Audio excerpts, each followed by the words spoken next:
जय सिया राम जय जय सिया राम जय सिया राम जय जय सिया राम। कुंडल मकर मुकुट सिर भ्राजा कुटिल केस जन मधुप समाजा। उर सिरिवस रुचिर बनमाला पदिक हार सन मणि जाला। कानों में मकराकृत मछली के आकार के कुंडल और सिर पर मुकुट सुशोभित थे। टेढ़े घुघराले काले बाल ऐसे सघन थे मानो भौरे के झुंड हो। हृदय पर श्रीवत्स सुंदर बनमाला रत्न जटित हार और मणियों के आभूषण सुशोभित थे। के हर कंधर चारु जनेऊ बाहु विभूषण सुंदर तेहु। करि कर सरिस सुभग भुज डंडा कटिनी संग कर सर को डंडा। सिंह सी गर्दन थी सुंदर जनेऊ था। भुजाओं में जो गहने थे वे भी सुंदर थे। हाथी के सूंड के समान सुंदर भुजदंड थे। कमर में तरकस और हाथ में बाण और धनुष शोभा पा रहे थे। तड़ित बिनिंदक पीत पट उदर रेख बर तीन।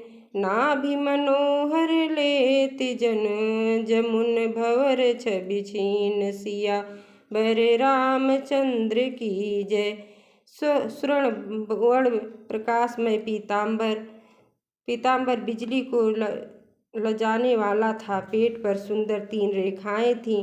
नाभि ऐसी मनोहर थी मानो यमुना जी के भंवरों की छवि को छीन लेती हो। पद राजीव बरन नहीं जाई मुनि मन मधुप बसई जनि माही। बाम भाग शोभित अनुकूला आदि शक्ति छवि निधि जग मूला। जिनमें मुनियों के मन रूपी भौरे बसते हैं। भगवान के उन चरण कमलों का तो वर्णन ही नहीं किया जा सकता।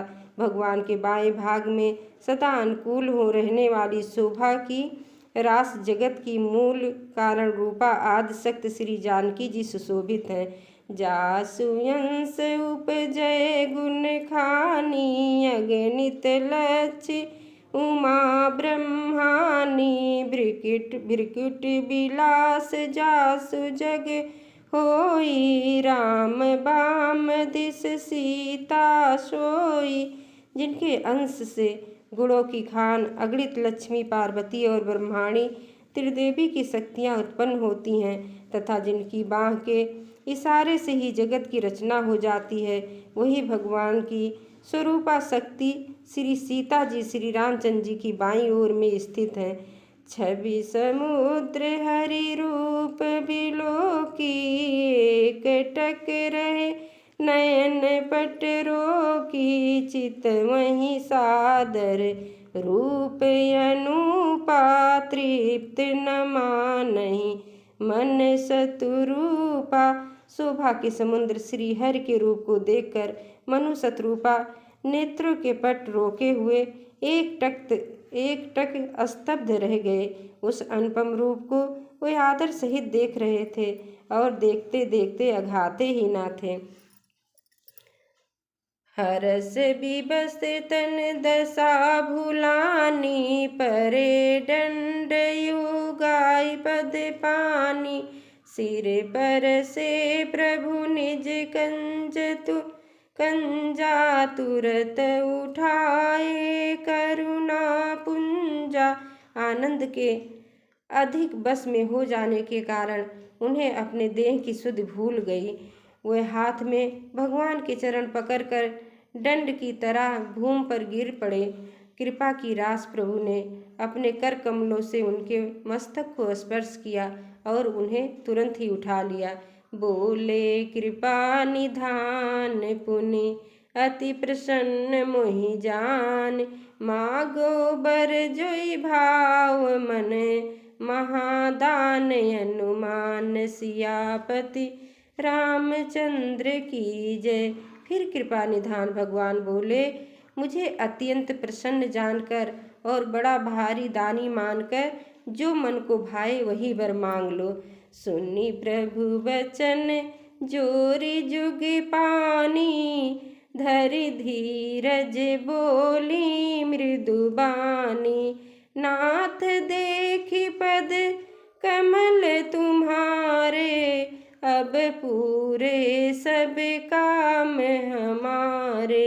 प्रभु के वचन सुनकर दोनों हाथ जोड़कर और धीरज धरकर राजा कोमलवाणी कही, हे नाथ, आपके चरण कमलों को देखकर अब हमारी सारी मनोकामनाएं पूरी हो गई हैं। एक लाल सा बड़ी उर माही, सुगम यगम कही जात सुनाही। तुम्हि देत यति सुगम गोसाई, अगम लाग मोहि निज कृप नाही। फिर भी मन में एक बड़ी लालसा है, उसका पूरा होना सहज भी है और अत्यंत कठिन भी है, इसी से उसे कहते नहीं बनता।